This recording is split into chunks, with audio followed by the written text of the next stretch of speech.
99세 때에 여호와께서 아브라함에게 나타나사 그에게 이르시되 나는 전능한 하나님이라. 너는 내 앞에서 행하여 완전하라. 내가 내 언약을 나와 너 사이에 세워 너로 심히 번성케 하리라 하시니 아브라함이 엎드린데 하나님이 또 그에게 일러 가라사대 내가 너와 내 언약을 세우리니 너는 열국의 아비가 될지라. 이제후로는 내 이름을 아브라함이라 하지 아니하고 아브라함이라 하리니 이는 내가 너로 열국의 아비가 되게 함이니라. 내가 너로 심히 번성케 하리니 나라들이 내게로 쫓아 일어나며 요랑이 내게로 쫓아 나리라.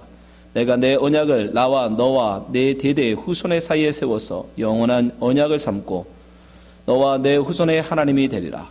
내가 너와 내 후손에게 너의 우고하는 이 땅 곧 가나안 일경으로 주어 영원한 기업이 되게 하고 나는 그들의 하나님이 되리라. 아멘.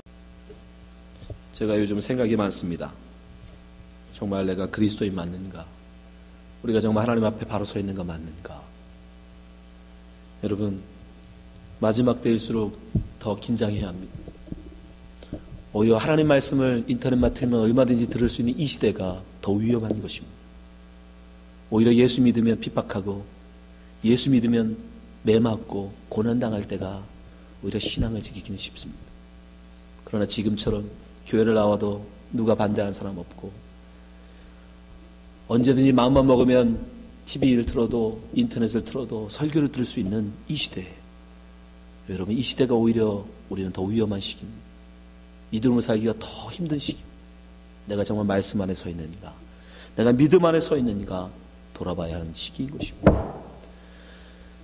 여러분 신앙생활 할 때 가장 힘드신 때가 언제입니까? 저는 하나님이 침묵하실 때라고 생각합니다. 찬송을 불러도 아무런 감흥이 없고 말씀을 읽어도 은혜가 없는 때가 있습니다. 신앙생활을 하다 보면 예배를 드려도 어떤 기쁨이 없고 설교를 들어도 아무런 마음에 감동이 없는 그런 시기가 우리에게 찾아옵니다. 그것을 우리는 영적 침체기라고 얘기합니다. 반드시 누구에게나 반드시 이런 영적 침체기는 있습니다. 하나님께서 마치 침묵하시는 것 같아요. 나를 버리신 것 같아요. 아무리 그래서 기도를 해도 기도가 잡히지 않을 때가 있어요. 정말 삭막한 그럴 때를 경험합니다. 오늘 본문에 보면 아브라함도 그런 시기를 겪었던 것 같습니다. 바로 앞에 나왔던 창세기 16장 16절에 보면 이렇게 말씀이 끝납니다. 하갈이 아브라함에게 이스마엘을 낳을 때 아브라함이 86세였더라. 성경은 일부러 아브라함의 나이를 기억하고 있습니다. 86세 그는 인간의 생각을 쫓아서 인간적인 방법으로 아들을 낳습니다. 그런데 하나님이 그 다음에 그에 나타날 때는 정확하게 13년 뒤입니다. 창세기 17장 1절 아브라함의 99세 때에 86세 때에 인간적인 방법으로 이스마엘을 낳았더니 하나님께서 99세 때에 나타나십니다. 자그마치 13년 동안 하나님은 아브라함에게 나타나지 않으셨던 거예요. 하나님의 침묵이십니다. 14년 동안 아브라함은 하나님을 만나지 못했습니다. 하나님의 은혜를 경험하지 못했습니다. 왜 그랬을까? 바로 그가 인간적으로 살려고 하기 때문입니다. 자기의 힘을 쫓아서 자기의 지혜로 자기의 능력으로 세상을 살아가려고 할 때 하나님은 침묵하십니다.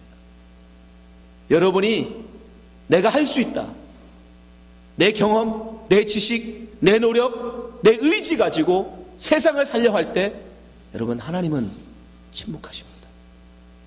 네 힘대로 살아봐라. 네 뜻대로 해봐라. 네 육신의 생각을 쫓아서 그럼 세상을 살아봐라. 우리 생각 같으면 하나님이 막으실 것 같은데 하나님은 그렇지 않으세요. 네 뜻대로 하도록 놔두세요. 우리의 생각을 쫓아서 살도록 놔두십니다. 침묵하십니다. 누가복음 15장에 보면 그것이 예수님의 비유로 잘 나타나 있어요. 11절 또 가라사대 어떤 사람이 두 아들이 있는데 그 둘째가 아비에게 말하되 아버지여 재산 중에서 내게 돌아올 분깃을 내게 주소서 하는지라. 아비가 그 살림을 각각 나눠 주었더니 13절 그 며칠이 못되어 둘째 아들이 재산을 다 모아가지고 먼 나라에 가 거기서 허랑방탕하여 그 재산을 허비하더니 아버지는 알고 있습니다. 자기가 재산을 물려주면, 유산을 물려주면 이 아들이 어떻게 할지를 알지만 아버지는 막지 않습니다. 사실 그 당시 풍습으로는 살아있는 아버지에게 유산을 달라는 것은 배은망덕한 일이었습니다.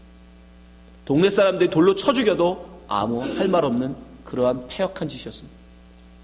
그러한 것을 요구함에도 불구하고 그 아버지는 그 뜻대로 해줍니다. 네 생각대로 살아봐라. 네가 세상을 이 아버지 재산만 있으면 살 것 같다고 생각하면 그렇게 해보라는 것입니다. 우리 같지 않습니까? 여러분도 그런 생각하지 않습니까? 내게 100억만 있으면, 우리 아버지가 나에게 유산을 100억만 물려줬으면 내가 이 세상을 정말 잘 살 수 있었을 텐데, 우리 아버지가 나에게 똑똑한 머리를 주셨으면 내가 이 세상을 잘 살 수 있었을 텐데, 우리 엄마가 나에게 아름다운 외모를 주었으면 정말 이 세상을 멋지게 살 수 있을 텐데, 여러분 그런 생각하지 않습니까? 그렇게 살려고 하는 아들을 아버지는 막지 않으세요. 그 뜻대로 해보라는 것이, 그 재산 가지고 나가서 살아보라는 거예요. 네 능력대로, 네 힘대로, 네 재주껏 살아보라는 것이. 그리고 아버지는 침묵하시고 그냥 바라보실 뿐입니다. 그러나 여러분, 하나님이 침묵하신다고 하나님이 아무것도 하지 않으시는 건 아닙니다. 오히려 침묵하실 때 하나님은 더 우리를 위해서 간절한 마음으로 기도하신다는 사실을 기억하시기 바랍니다. 우리는 느끼지 못하지만 하나님은 우리가 돌아오기를 간절히 바라보고 소망하고 계세요. 이 아들을 보낸 아버지 역시 마찬가지입니다. 아들이 저 멀리 회개하고 돌아올 때 어떻게 합니까?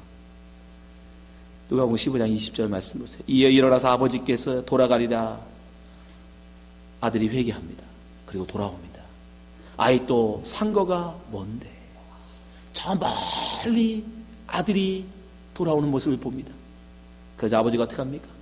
아버지가 저를 보고 측은히 여겨 달려가 목을 안고 입을 맞추니. 우리 눈에 보기에는 아버지께서 침묵하시는 것 같고, 아버지가 나를 버린 것 같고, 아버지가 나를 외면하는 것 같지만, 아니요, 아버지는 날마다 아들이 돌아오기를 바라고 그 먼 길을 보고 계셨던 것입니다.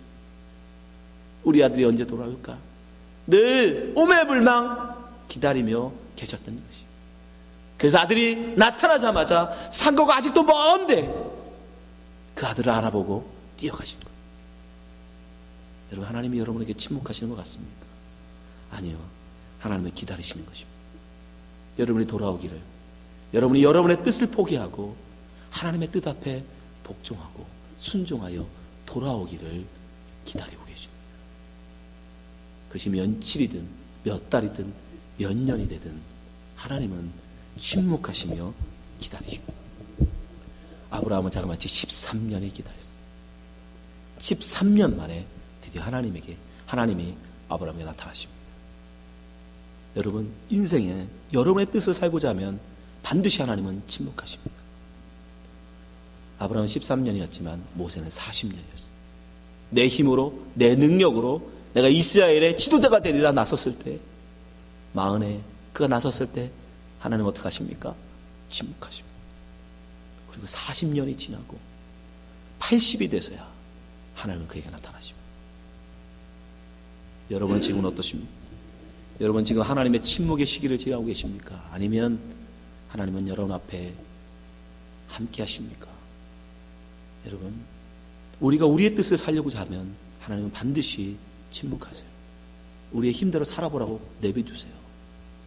우리 육신의 생각을 쫓아 살면 하나님은 여러분과 동행하지 않으십니다. 내버려 두세요. 여러분 힘대로 살아보라고. 아브라함이 그것을 이제 회개합니다. 13년 만에 드디어 하나님이 아브라함에게 나타나서 창세기 17장 1절, 아브라함의 99세 때에 여호와께서 아브라함에게 나타나서 그에게 이르시되 나는 전능한 하나님이라. 너는 내 앞에서 행하여 완전하라. 그럼 왜 13년 만에 다시 나타나셨을까? 그것은 이제 아브라함이 자기의 소망을 내려놨기 때문에, 육신의 생각을 포기했기 때문에. 그가 생각했던 육신의 생각이 뭐죠? 그 당시에 관습, 습관을 쫓아서 어떻게 하든 첩을 들여서라도 내가 아들을 낳으리라. 내 힘으로 아들을 낳겠다라는 거예요. 어떻게 하든 내 힘으로 자녀들을 번성케 해보겠다라는 거예요. 하나님의 약속을 기다리지 못하고 내 힘으로 해보겠다는 거예요. 그래서 하갈이라는 첩을 들였죠. 근데 13만 년 만에 하나님은 그에게 나타나셨는데 그가 이제 무슨 고백을 하는지 보십시오. 창세기 17장 17절. 아브라함이 엎드려 웃으며 심중에 이르되 100세 되는 사람이 어찌 자식을 낳을까? 사라는 90세니 어찌 생산하리요? 무슨 말입니까? 이제 포기한 거예요. 나는 안 된다는 거예요. 살아도 못한다는 거예요. 18절. 아브라함이 이에 하나님께 고하되 이스마엘이나 하나님 앞에 살기를 원하나이다. 이제 자기의 인간적인 방법, 인간적인 노력으로는 도저히 안 된다라고 자기를 내려놓았을 때 하나님은 그에게 나타나셨던 겁니다. 여러분도 마찬가지예요. 우리가 우리의 힘을 내려놓을 때, 여러분의 힘을 뺄 때, 그때 하나님이 역사하십니다. 내 힘으로 뭔가 해보려고 할 때, 또 여러분이 뭔가 내 의지를 가지고 뭔가를 해보려고 할 때 하나님은 침묵하세요. 그러나 여러분의 힘을 빼고 나는 이제 끝났다. 나는 더 이상 안 되겠구나. 나는 도저히 못한다. 라고 그때 하나님은 나타나신다는 것이죠. 여러분 이 말씀을 꼭 기억하시기 바랍니다. 우리는 우리 육신의 생각을 쫓아 살면 반드시 죽습니다. 하나님의 영의 그 인도하심을 받아 살 때 우리는 산다는 사실을 꼭 기억하십시오. 로마서 8장 12절. 그러므로 형제들아 우리가 빚진 자로 돼 육신에게 져서 육신대로 살 것이 아니니라. 너희가 육신대로 살면 반드시 죽을 것이로되 영으로서 몸의 행실을 죽이면 살리니 하나님의 영으로 인도함을 받는 그들은 곧 하나님의 아들이라.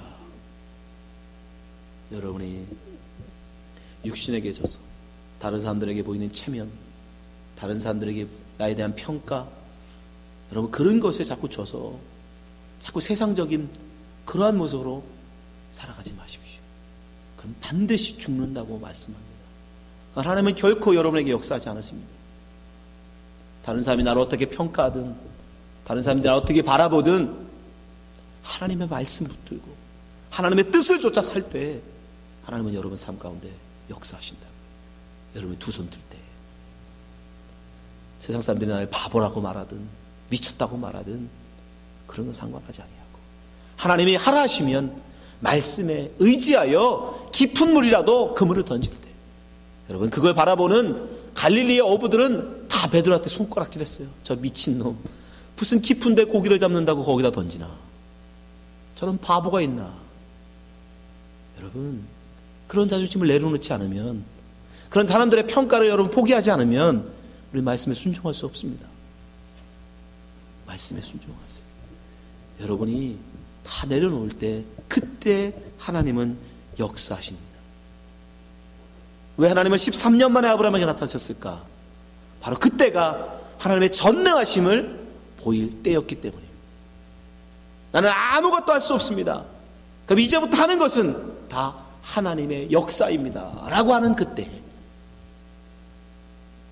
이해하시죠?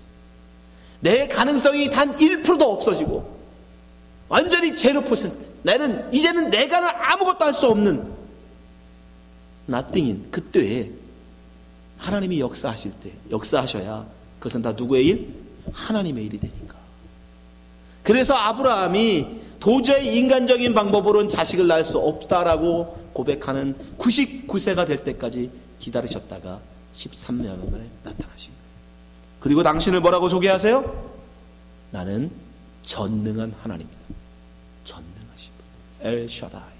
처음으로 성경에서 하나님을 전능하신 하나님이라고 표현합니다. 엘샤다이.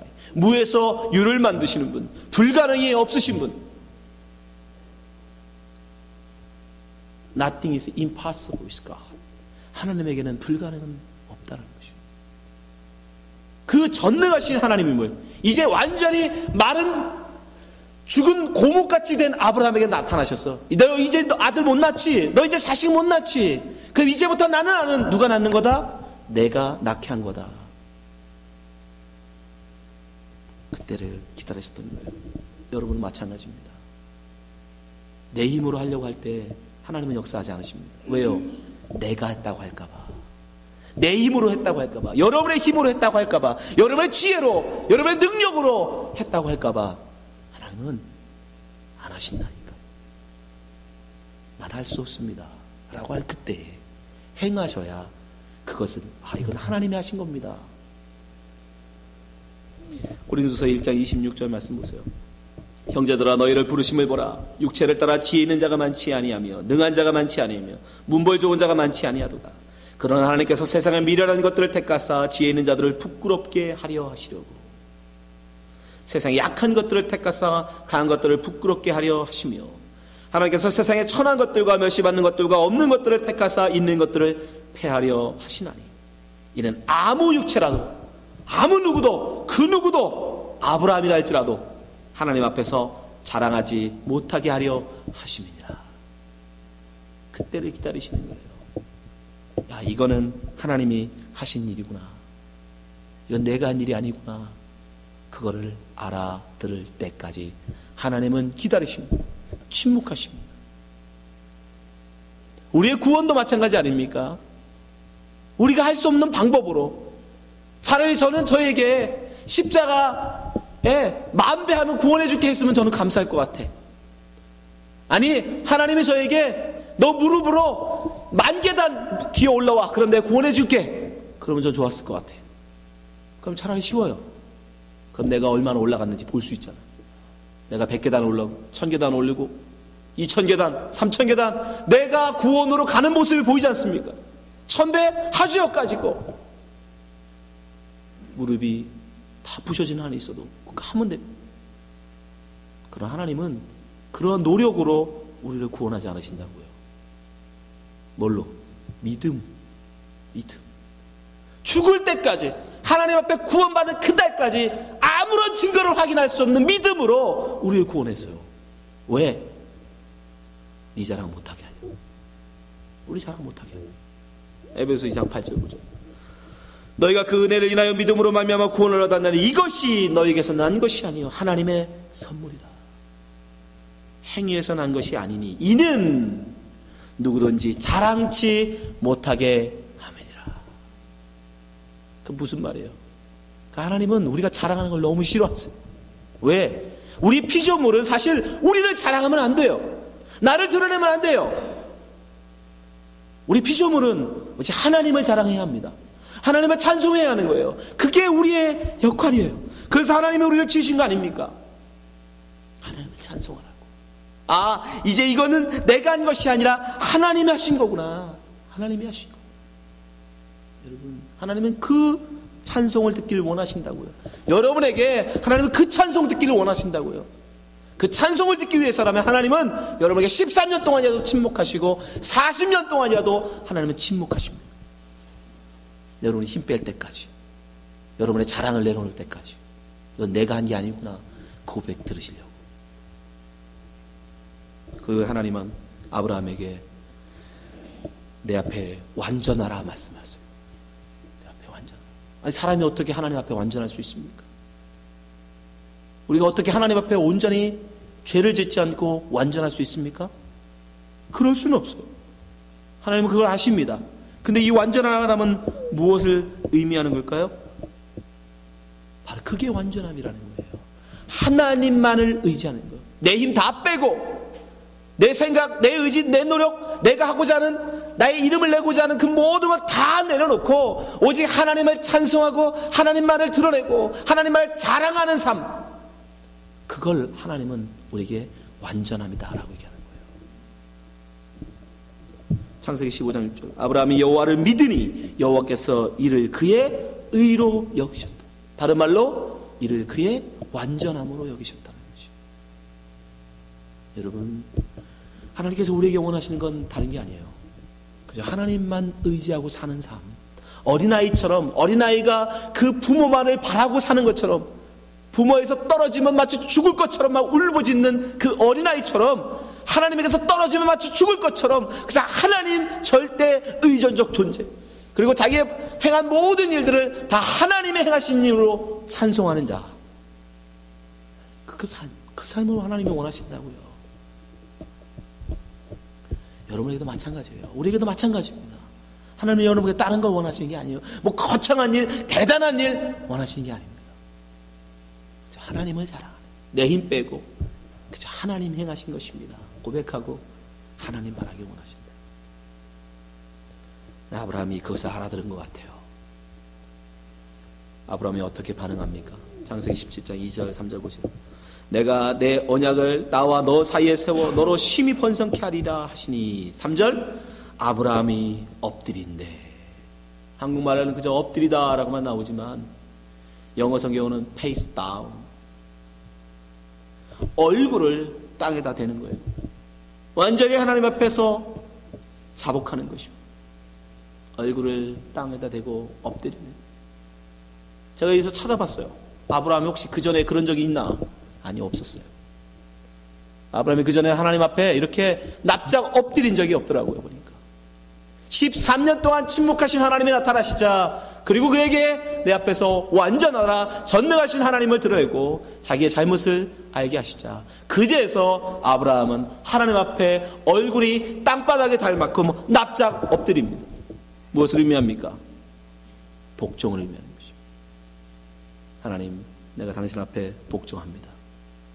이제 나의 뜻, 나의 주장, 내 힘으로 살지 않겠습니다. 하나님 말씀대로 살겠습니다. 당신은 나의 하나님이십니다. 나의 주인이십니다. 그 앞에 자복하는 것이 엎드렸어요. 누가복음 5장 8절에도 나오죠. 시몬 베드로가 이를 보고 예수의 무릎 앞에 엎드려, 역시 페이스 다운, 얼굴을 땅에 대고, 그리고 뭐라고요? 주여 나를 떠나소서, 나는 죄인으로서입니다. 이제 아브라함이 제대로 하나님을 알아본 거예요. 당신은 나의 창조주시고 나의 주인이십니다. 나의 절대자이십니다. 나는 이제 당신의 말씀대로만 살겠습니다. 그저 하나님께서 어떻게 하세요? 그의 이름을 바꿔주십니다. 창세기 17장 4절 5절, 내가 너와 내 언약을 세우리니 너는 열국의 아비가 될지라. 이제후로는 내 이름을 아브라함이라 하지 아니하고 아브라함이라 하리니 이는 내가 너로 열국의 아비가 되게 함이니라. 이름을 바꿔준다는 것은 무엇을 의미합니까? 하나님이 아브라함의 소유권을 갖고 있음을 의미하는 거예요. 당시에는 소유권자가 그 사람의 이름을 바꿔줬어요. 그렇죠? 예. 그래서 다니엘도 이름을 바꾸지 않습니까? 그죠? 왕이 그 신앙을, 소유권을 가질 때 그 이름을 바꿔버려요. 지금도 아브라함의 이름을 바꾸시는 건 그걸 의미하는 거예요. 너는 이제 나의 종이다. 나는 너의 주인이다. 근데 너무 감사하게도 그의 신분은 그러함에도 불구하고 그의 이름은 아브라함이에요. 열국의 아비. 열국의 아비. The father of nation이에요. nation. 나라들의 아버지. 그러니까 그런 이름을 들을 때마다 나는 이제 한 아이의 아버지가 아니라 나라들의 아버지다. 그에게 비전을 심어주세요. 감사하죠. 그냥 종놈이라고 불러도 되는데, 개똥이라고 이름을 바꾸셔도 아무 할 말이 없는데 그 이름을 거창하게 아브라함으로 바꿔주세요. 아브라함, 아버지에서 아브라함, 열국의 나라들의 아버지로. 그에게 비전을 주시는 것입니다. 꿈을 주시는 거예요. 들을 때마다 기억하라는 것이에요. 너는 어떤 존재인지. 비록 너는 나의 종이지만, 그러나 그 종됨이 결코 여러분, 우리가 생각하는 그 비굴한 종이 아닙니다. 우리가 하나님 앞에서 우리를 내려놓을 때 우리는 오히려 세상에서 높아짐을 기억하시기 바랍니다. 여러분, 높아지고자 하면 하나님은 어떻게 하시죠? 우리를 낮추십니다. 그러나 우리가 낮아질 때, 우리가 하나님 앞에 나는 이제 아무것도 아닙니다. 내 얼굴을 땅에 대고 하나님, 나는 이제 죽은 자와 같습니다. 나는 당신의 종입니다. 라고 우리를 완전히 낮출 때 하나님은 오히려 여러분을 들으신다니까요. 세워주신다니까요. 여러분 기억하시기 바랍니다. 그리고 그에게 약속의 말씀을 다시 한번 하십니다. 6절, 내가 너로 심히 번성케 하리니 나라들이 내게로 쫓아 일어나며 열왕이 내게로 쫓아나리라. 내가 내 언약을 나와 너의 내 대대 후손의 사이에 세워서 영원한 언약을 삼고 너와 내 후손의 하나님이 되리라. 내가 너와 내 후손에게 너의 우관을 이 땅 곧 가나안 일경으로 주어 영원한 기업이 되게 하고 나는 그들의 하나님이 되리라.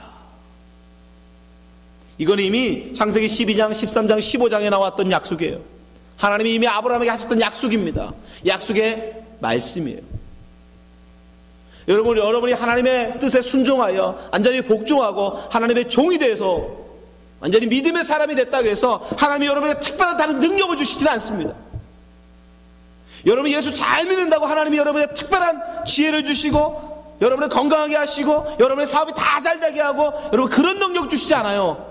하나님이 믿는 백성에게 하나님이 주시는 건 말씀입니다. 약속의 말씀. 믿음의 조상인 아브라함이 우리의 선조, 믿음으로 사는 모든 사람의 조상인 아브라함에게 하나님이 그가 완전히 복종했을 때, 그가 완전히 자기를 포기하고 믿음으로 섰을 때 그에게 뭘 줬어요? 다른 능력 준 게 아닙니다. 재산 준 게 아니에요. 건강 준 게 아니에요. 말씀을 주십니다. 약속의 말씀. 여러분 지금 뭐 받고 있습니까? 우리도 지금 말씀 듣고 있잖아요. 똑같은 거예요. 우리도 지금 말씀을, 여러분이 이 말씀을 받으면 하나님은 아브라함에게 다른 거 준 게 아니에요. 늘 12장, 13장, 15장 계속 하셨던 그 약속의 말씀. 내가 너로 열국의 아비가 되게 할 거야. 근데 문제는, 다른 점은 아브라함이 이 말씀을 이제 비전으로 가졌다는 거예요. 비전. 그래, 나는 이제 아브라함이야. 나는 열국의 아비가 돼야 되는 사람이야. 그걸 믿음으로 갖고 이제 열국의 아비답게, 아브라함답게 한 걸음 한 걸음 나갔다는 겁니다. 여러분 어떻습니까? 여러분에게 말씀이 없습니까? 아니죠. 우리는 수많은 설교를 듣습니다. 수많은 말씀을 읽었습니다. 근데 왜 우리가 아브라함 같은 능력이 우리에게 나오지 않아요? 그 말씀을 우리가 받지 못하기 때문에, 들어서 흘려버리기 때문에. 예수님 우리에게 말씀하시죠. 마가복음 4장 20절, 좋은 땅에 뿌렸다는 것은 곧 말씀을 듣고 받아 30배, 60배, 100배 결실을 하는 자니라. 여러분 이제 수많은 설교를 여러분 듣습니다. 우리는 성경, 하나님의 말씀을 글로 써진 성경도 갖고 있습니다. 수많은 말이 우리에게 들려오는데 문제는 아브라함 그 말씀을 받았어요. 담았어요. 그리고 그 비전으로 가졌어요. 그 비전을 위해서 살았습니다. 말씀을 살았어요. 근데 우리는요, 여러분 속에 말씀 있습니까? 여러분 무엇으로 사십니까? 말씀으로 정말 사십니까? 이 말씀 붙들고, 하나님이 내게 주신 그 말씀 붙들고 그 말씀을 이루기 위해서 여러분 지금 살아오고 계십니까? 아니잖아요. 아직도 여러분의 욕망을 가지고, 여러분의 뜻을 가지고 그 뜻을 이루기 위해서 하나님 이름 부르고 있는 거 아닙니까? 내 자식 좀 잘 되게 해주세요. 예수님, 우리 아들 잘 되게 해주세요. 우리 자식 잘 되게 해주세요. 내 사업 잘 되게 해주세요. 여러분의 욕망을 가지고, 여러분의 뜻을 가지고, 여러분의 비전을 가지고 하나님을 불러서 여러분 지금 신앙생활 하는 거 아닙니까? 하나님을 부르기 위해서, 하나님의 힘을 좀 얻기 위해서? 아니요. 그런 기독교 없습니다. 그건 종교입니다. 진리는 그렇지 않아요. 아브라함이나 우리나 똑같습니다. 하나님은 여러분에게 말씀을 주십니다. 그 말씀을 담는 자, 그 말씀을 내 뜻으로, 내 소망으로, 내 꿈으로, 내 비전으로 담는 자, 그리고 그 말씀을 담고 그 말씀대로 한 걸음 한 걸음 살아나가는 자, 그를 일컬어 예수님 뭐라고 하세요? 말씀으로 사는 자라고 하는 거예요. 사람이 떡으로만 사는 것이 아니요 하나님에서 나는 모든 말씀으로 산다고. 그게 바로 말씀으로 여러분 세상을 사는 겁니다. 여러분이 여러분의 욕망을 포기하지 않는 한, 이 땅에서 여러분이 이 땅에서 이루고 싶은 그 욕망을 포기하지 않는 한 하나님은 절대 여러분에게 침묵하십니다. 여러분이 그걸 내려놓고 여러분의 욕망이 아니라 하나님의 말씀을 여러분의 뜻, 비전으로 삼고 그 말씀을 살아갈 때, 그때 여러분 아브라함 같이 쓰임 받는 거예요. 모세처럼 쓰임받는 겁니다. 하나님이 역사하시는 겁니다. 하나님이 우리에게 원하시는 건 다른 게 아니에요. 하나님이 여러분에게 주시는 말씀을 좀 담으시기 바랍니다. 여러분은 어떤 말씀을 여러분 속에 담습니까? 여러분은 어떤 꿈을 위해서 지금 살고 계세요? 또 자식들 잘 키워서 시집장가 잘 보내서 그래서 나중에 노후에 이놈들이 날 잘 봉양해 줬으면 그런 바람으로 여러분 인생 살고 있는 거 아닙니까? 내 비즈니스 잘 키워서 정말 노년에 걱정 없이 살 만큼 많은 재산 모으기 위해서 여러분 그런 꿈을 갖고 살고 있는 거 아니에요? 여러분 그런 꿈, 그건 여러분이 가진 욕망이에요. 하나님은 여러분에게 그런 걸 주지 않습니다. 어디 말씀에 그런 게 있습니까? 말씀을 받으세요. 말씀을 여러분 속에 담으세요. 하나님이 여러분에게 원하시는, 왜 내가 오늘 살아 숨쉬고 있는지, 왜 나를 주로까지 몰아오셔서 나로 하여금 말씀을 듣게 하시는지, 그 하나님이 나를 여기까지 몰아오시는 하나님의 뜻, 하나님의 바람, 하나님의 비전. 여러분의 뜻을 살면 우리는 그리스도인이 아니라니까요. 말씀을 받은 자만 그리스도인이에요. 여러분의 인생을 왜 사는지 기억하십시오. 돌아보십시오. 말씀 속에 찾으세요. 여러분에게 바라시는 하나님의 말씀이 뭔지, 여러분의 인생에서 나에게 건강을 주시고 나에게 재물을 주시고 나에게 이러한 환경을 허락하셔서 내게 원하시는 일이 무엇인지 하나님의 뜻을 여러분 찾으셔야 합니다. 그 자가 말씀으로 사는 자예요. 그게 비전입니다. 그 비전이 없는 사람은 망한다니까요. 죽는다. 여러분은 비전이 있으세요? 여러분 그 꿈이 있으세요? 여러분 무엇을 위해 사십니까? 뭘 위해서? 뭘 위해서 오늘도 하루하루 한 끼 한 끼 밥을 듣고 계세요? 여러분에게 주시는 말씀, 하나님이 여러분에게 던지시는 제발 이걸 이루어라 라고 말씀하시는 그 비전을 위해서 여러분 사시기 바랍니다. 저에게는 한 가지 꿈이 있습니다. 제가 이 준호에 오면서 받은 하나님이 내게 보이신 환상 꿈은 아굴 골짜기에 마른 뼈들을 살리는 그런 환상이죠. 여러분 여기 준호에 수많은 예수 믿고 모르고 죽어가는 수많은 사람들이 있어요. 또 돈을 위해서 목숨 걸고 살아가는 사람이 너무도 많아요. 그저 한탕 어떻게 돈 모아볼까? 돈이면 인생 다 살 수 있을 것처럼 생각하고 살아가는 사람이 수많지 많습니다. 어떤 사람이 약으로 자기 인생을 소모하는 사람도 있어요. 여러분 보잖아요. 그 메마른 심령, 성경은 그들을 마른 뼈라고 얘기하더라고요. 그 마른 뼈가 살리는 방법은 딱 한 가지입니다. 말씀을 전하는 거예요. 말씀을 들려줍니다. 여러분은 무슨 꿈을 갖고 사십니까? 무슨 비전을 위해서 여러분 살고 계세요? 여러분 준호교회를 살렸으면 좋겠습니다. 준호에는 죽어가는 영혼들 살리는 비전, 그 비전을 여러분 가졌으면 좋겠어요. 여러분을 여기 준호까지 몰아온 거 여러분 의지 아니에요. 여러분 뜻 아닙니다. 하나님의 계획이에요. 하나님의 인도하심이에요. 왜 저와 함께 여러분 신앙생활 하셨을까요? 왜 저에게 그런 꿈을 주시고 그런 비전을 주시고 그런 환상을 주시고 여러분을 준호하니교회 성도로 묶으셨을까요? 그 비전을 꾸라는 거예요. 그 환상을 보라는 거예요. 마른 뼈들에게 돈 하고 살아가는 그들에게 하나님의 말씀을 주어서 하나님의 말씀을 선포해서 인생은 사람은 떡으로 사는 것이 아니요 하나님의 말씀으로 사는 것이다라는 것을 알려주자고요. 그 죽은 영혼 좀 살리자고요. 그 꿈을 여러분 가지고 함께 가지기 원합니다. 여러분 우리는 꿈으로 살아야 합니다. 비전으로 살아야 돼요. 하나님이 주신 말씀으로 살아야 합니다. 이 시간 같이 기도하겠습니다.